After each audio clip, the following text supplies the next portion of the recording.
أعوذ بالله من الشيطان الرجيم بسم الله الرحمن الرحيم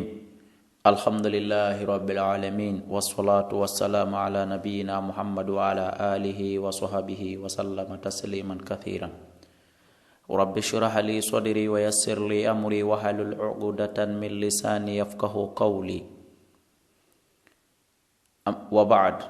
عباد الله إخواني وأخواتي أوجه إليكم بتحية الإسلام أطيب التحية وأزكاها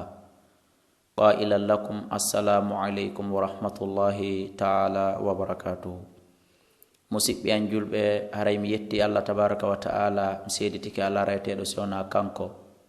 دوان كنلا دمي محمد صلى الله عليه وسلم مسيدتك كو جياد الله كو نلا دو الله هريم هيوريك on hewrandu Islam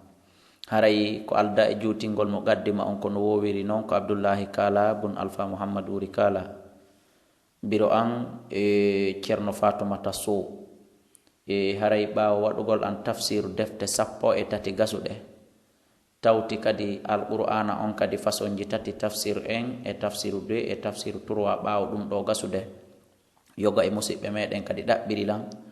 waɗugol nde ɗo deftere 40 hadisan kono ko isnani wa 40 ko hadisaji 42 kono hino lolliri tum wi'egol hadiseje 42 inchallahu taala haray miɗo noto ndun noddandu daranongal ɗo gollal hande e asewe le 14 décembre l'an 2015 mi mana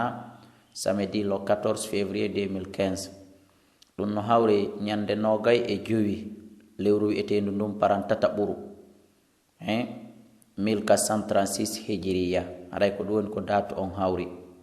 haray noon hande miɗo sansi nokkure hande wona baylo baya ka wowi ɗon hande miɗo suɓi argol miɗo fuɗɗi nokkure ka burure ga hella dibre ka wi'ete ɗon kenende ka takko fello kakulima dow ga haray miɗo yiɗi nde deftere ɗo hara ko e nde nokkure ka burure ga haray woni ko tafsira yela fi Allah newinan gasa Allah newinan gasa hotte wona nokkure Darussalami aljanna aduna e lahara fi on ɗon yela e toragol on ɗon du'a haray ko ɗum woni komi suɓori ga hande inchallah ko ɗum si waɗi nde ɗo ko ñalorma on ko tafsirirte haray ujagol nde ngol ɗum hino hawrude 10 heures 10 minutes 10 heures 10 minutes haray mi woni nde fuɗɗade par ce que ga ko burure haray hino weddi e yurmede Allah e hitoji heɓatako ko yolliti nder ga ko ɗum waɗi si nde ɗo ko ñalorma wona jangirede ɗum noon haray musidɓe julɓe madama miɗo luttini deftere nde mi wawata tewrude ƴiyal muɗum e firo muɗum en tant que no heddi deftere nde mi wawata firude onon musidɓe an julɓe nanayɓe haala an kan hendo ɗon fi on wawude jangude ka suudu mo on ka ngesa mo on ka nder auto mo on ka nder avion mo on ka nder bureau mo on en tant que no woodi deftere nde mi wawi tewrude inchallahu mi jangay nde haray ko nde ɗo wonata deftere 14 nde haray mi jonnay contact ji ɗin si tawi woni mi fuɗɗo haray numéro téléphone on ko 664 60 53 09 ka Orange 628 même numéro ka Selcom 657 même numéro ka Intercell 631 même numéro ka Sotelgi kadi même numéro ka email ko abdoulaykala@gmail.com haray ɗiɗo fof ko adresse ɗi gaseten humpodirde e muɗum hani nokkure nden kam mi ñiiɓi ɗon ko baylo baya haray ko to woni komi woni yon noon haray musidɓe julɓe nde ɗo deftere haray ɗen fuɗɗorde mo gaddima mayre on si mo gaddima o gasi nde ɗo haray ko 40 hadisan kono ɓe yetori en noon ko hadiseje 40 kono noon wiɗen nde ko 42 haray hadise kala wonay darso hadise kala wonay darso haray en ala bimana ɗuɗɗinde inchallahu taala fi yo welan fi rewtotoɓe ɓe inchallahu taala haray awwal shay'in ko windi nde ko wiyete ɗon al imamu Muhyiddin bimana almamijo wurnitowo dina on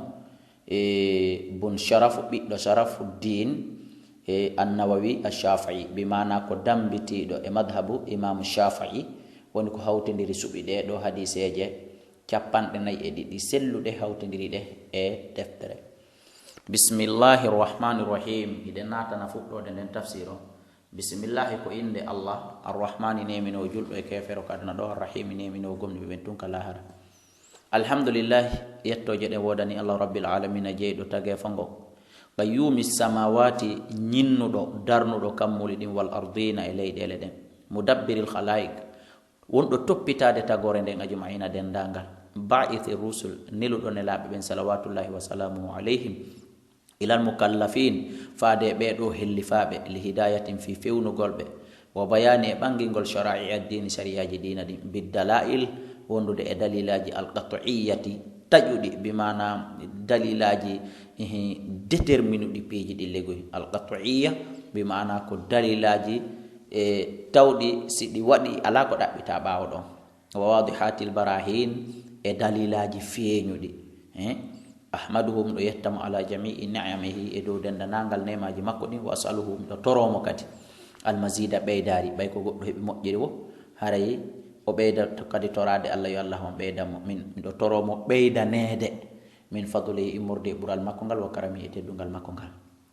wa ashhadu an la ilaha illallah mi seeditiki ala reweteɗo si wona allah alwahidu goto alqahharu foluɗo alkarimu tedduɗo alghaffaru yafotoɗo wa ashhadu anna sayyidana muhammadan abduhu rasuluhu wa habibuhu ko giɗo makko wa khaliluhu ko jatigi makko afdalul makhluqin kankoni ɓurɗo teddude ɓurɗo moƴƴude e tagore nden fof wallahi musidɓe julɓe almukarramu teddiniraɗo bil qur'ani nde ɗo alqur'anare al asisi teddude al mu'jizati wondude e mu'jiza ay legoy wondude e kawakeji al mustamirrati duumiɗi ala ta'aqubi sinin e dow yiltindorgol duuɓi ɗin bimana e dow jokkodirgol duuɓi ɗin fof mu'jizaji ɗin hara hiɗi duumi wa bisunani e oɗo jomiraɗo sunna al mustanirati jalbuɗo lil mustarshidina wonande feewoɓe ɓen al mahsus hertiniraɗo oɗon e laaɗo waɗaɗo spécial okkegol bi jawami il kalami nde ɗo deftere moɓidirde konguɗi wa samahati din e dina newi ka salawatullahi wa salamu alay yo jaam e kisi woni e makko wa ala sa'irin nabiyin e dow dendanangal annabaɓe wal mursalina ene laɓɓen wa alin e kala kullin wa ali kullin e ɓeygure kala jama hedditiɓɓen wa sa'iri salihina e dendanangal yimɓe moƴƴuɓe ɓen amma ba'd faqad rawayna gomɗi en fillike an ali ko ƴetta e sayyidina ali ibn abi talib wa abdullah ko ƴetta abdullah ibn mas'ud wa mu'adh ibn jabal wa abi dardai wa ibn umar wa ibn abbas wa anas ibn malik wa abi hurayra wa abi sa'id al-khudri radiyallahu anhum fillama hadise ƴettaɗi e ɓeɗo andi ɓeɗo ko jeeyaɓe ɓurɓe lollude e fillagol hadis min turuqin immorde e laawi kathiratin ɗuɗuɗi bi riwayatin e fillayeji kadi mutanawwi'atin sertuɗi fillama ƴettede e ɓeɗo anna rasulallahi wonde nelaɗo allah sallallahu alayhi wa sallama qala o maake man hafiza kala hunjiɗo ala ummati e dow mofte an ɗen bimana kala hunjaniɗo mofte an ɗen 40 hadisan hadisaje 50 o dari o jangiɗe o gollitiriɗe o hunjiɗe o yottiniɗe o wajuriɗe o sakitiɗe min amri diniha fifiyake dina majje on kanje mofte an ɗen kala heɓuɗo hadiseje 40 hunjade fifiyake dina mofte an ɗen sabu ɗum ɗon ba'athahu llahu wo allah immintino yaymo yawmal qiyamati ñande dargal fi zumratil fuqaha e nder dental faamuɓe ɓen wal ulama e jomiraɓe gande ɓen sabu ɗen hadiseje 40 o fi riwayatin ari fillaygo wo ba'athahu llahu allah immintino yaymo faqihan hara ko o faamuɗo aliman gando sabu ɗen hadiseje 40 wa fi riwayatin ari fillay abi dardai wa kuntu lahu wonelaɗo make mi laatanoytomo yawmal qiyamati ñande dargal shafi'an tefanowomo wa shahidan e seeditantoɗomo wa fi riwayatin ari filla ibnu mas'ud qila lahu wo o wi'anoyte udkhul nat min ayyi abwabin e kala dambude aljannati aljanna shiita ɗe faalaɗa ɗe natir e kala dambugal aljanna ngal faalaɗa wa fi riwayatin ari e filla ibnu umar kutiba o windete fi zumratil ulama e nder dental jomiraɓe gande ɓen sabu ɗe hadiseje 40 wa hushira o immintine o moɓidiroye fi zumrati shuhada'i e nder dental yanɓe sahidi ɓe wattafaqa al huffaz jomiraɓe gande ɓen hunjotoɓe ɓen hunjiɓe gande ɗen hino fottani ala annahu e dow ko woni hadithun da'ifun hadise loɓuɗo wa in kasurat hay ɗuuɗi turuquhu ko ɗum woni ala annahu wonde e dow hadise on wo hadisun da'ifun jomiraɓe gande ɓe no fottani wonde hadise on ko lo'uɗo wa in kasurat turuquhu wo haysi laawi ɗi makko ɗin ɗuuɗi filliɓe mo ɓen wo legoy haysi ɗuuɗi wo kono himo loyi kono wa qad sannafa al ulama'u gomɗi wallifike jomiraɓe gande ɓe radiyallahu anhum fi hada al babi e nder ngal ɗo dambugal ma la yuhsa konko kontotako minal musannafati immorde e wallifanɗe awwalu man alimtuhu adiɗo momi andi ɗum sannafa wallifiɗo fihi e muɗum ko ɗo wiyeteɗo abdoullahi ibnil mubarak summa muhammadu refti oɗo wiyeteɗo muhammadu bun aslam tusi al alimu rabbaniyu gando karamokojo. summa al hasan refti hasan bun sufyan an nasaiyu wa abubakri al ujariyu wa abubakri muhammad bun ibrahim al asfahaniyu wa dara qutuniyu wal hakim wa abu nuaim wa abu abdurrahman as-sulamiyu wa abu sa'id al-maliniyu wa abu usman as-swabuniyu wa abdullah ibn muhammad al-ansariyu wa abu bakr al-bayhaqiyu wa khalaiq tagore la yusawna de kontata ko min al-mutaqaddimina jiyabe aditibe wal mutaakhirina e sakkitibe kono non en wawlata do ha innen wa fulani e karejo al-ghinawiyu gine yenjo a kontata heba dum do musibbe julbe ko do wadi beyden wakkilade de mari karamo ko be jandube kono wona au niveau mondial watte yili wa gad istakhartu gum di mi subini allah tabaraka wa taala fi jami' 40 ender dendanangal de do capande nay hadisan hadiseje mi subi de do fi allah ekitida an ka nyentingol bi haulali a'immati be do horebe al alami andube wa huffazil islam e hunjibe dina islam ka wa gad ittafaqa gum di fottani al ulama jomirabe gande be ala jawazil amali e do dagagol gollitirgol bil hadis da'ifi hadise ludo fi fadail al amal ender golle bi maana teddude den golle mojjude den wa ma'a hada wondude dum do falaysa i'timadi wonali tugorde anden ala hada al hadis e do odo hadis balis koni ala qawli hi sallallahu alaihi wasallam ko do gollitirgol kongol ne laado allah kabe maake fil ahadisi sahih e hadiseji sellude wo li yuballighu shahid kala tawaɗo ɗo yo yottinoy min ko me moɗon alghaiba e wirniɗo mo tawa ka ɗo on hare ko sabu ɗum mi natani e ngal gollal ko kanko mo ko yiddini woni yewtude wa gawli sallah sallam e mako makko kanko ne laaɗo wo naddara llah yo allah on jalbin imra an neɗɗo sami a jentiɗo hanani magalati konngol angol fa wa'aha o hunjingol fa addaha o tottingol o yottinoygol kama sami aha wona o nadiringol noon ko ɗum waɗi naadilan e ɗeɗo golle summa min al ulama'i refti no wodi jomiraɓe gande man jama'a ɓe moɓedirɓe al arba'ina capanɗe nayi fil usuli din asiliji dina kan ton haray ɓe moɓidiri capannayyi yelagol fiisi ɓe heɓay ɓure yewtade ɗen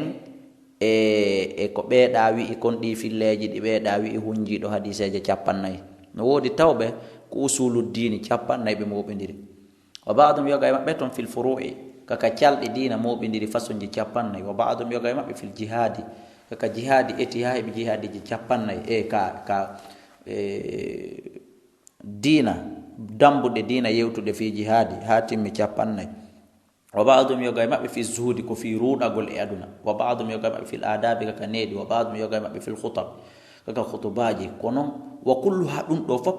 maqasidun salihatun ko fandundeji selluɗi labaɗi radiyallahu yo allah tabaraka wa taala on wele an qasidiha ga e fandiɓe ɗum ɗoɓe wa qad ra'aytu min kadi mi yi'i na min abdoullahi kala no yettude de min fillitotodi min kadi mi yi'i jam 40 moɓidirgol hadiseje capannayyi ahamma ko ɓuri himmude min hada kullihi e ɗiɗo fuu ɗi ɓeɗo waɗi wahya koni ɗum 40 hadisan ko hadiseje capannayyi mustamilatun moftuɗe ala jami'i dalika e dow dendanagal ɗiɗo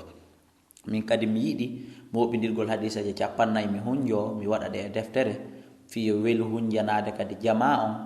tawata ɗeɗo no mofti usulu dini no mofti furu'u dini no mofti jihadi no mofti zuhdu no mofti adabu no mofti khutab mana min kadi mi yiɗi moɓidirgol ɗum ɗo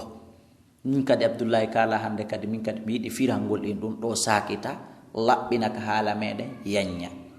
wa kullu hadisin kala hadise min ha e ɗeɗo hadise capannayyi qa'idatun sa dari a taway kañum hadisi on ko tugalal azimatun mawnungal min qawaidi dini e tugale dina ɗen qad wasafahu ulama gomɗi a tawa jomiraɓe gande ɓe hino sifi on ɗon hadis bi anna madaral islam saabu yiltodirgol islam o alayhi e hoore maggal aw huwa ma o moyen a tawa hadis en nisful islam ko feccere islam aw sulusuhu ma tataɓal islam aw nahwa dhalik ma ko nanditata e ɗum summa altazim refti hande kadi kolodiri jogodiri fi hadihi e ɗum ɗo fi hadihi l 40 e nder ɗeɗo hadisaji capannayyi an takuna nde ɗe latoto sahihatan selluɗe wa mu'zamuha ko ɗum woni e moɓodiral majje global man fi sahih bukhari no ka sahih bukhari wa muslim wa adkuruha miɗo jantoɗe mahdufatal asanidi bimana tugorde bimana mahdhufatal asanidi bimana batteji tugorde den mido janto dum ton liyashula fi yo newo hifzuha hunjagolde wa ya umma fi hubut al intifa'u biha naftorgolde inshallah taala si Allah jabi thumma utbi'uha refti mido jokkina de kadi bi babin wadugol dambugal fi dabtin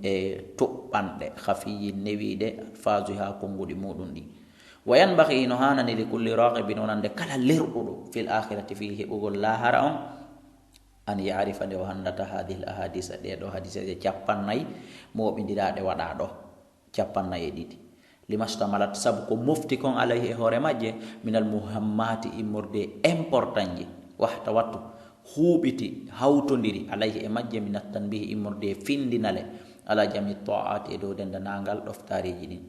wadal kan do zahirun ko feñu dum wallahi liman tadabbarahu nan don taskidum wa ala allah itimadi ka alla na woni to gorde anden min abdullahi kala wa ilayka kama ko tawfidi woni ko mi yowi woni ko mi yongini woni ko mi holori wa istinadi ka kama ko kadi woni ko mi baari wala alhamdu ko kanko wadan yettore ne wonni mato e nema wa bihi tawfiq ko sabu makko goddo hebirta hawrundinal wal asmatu e rene gol dande haray ko do mo gaddima on lanni don wawi wonde ande kadi darsu en wallahu a'la wa a'lam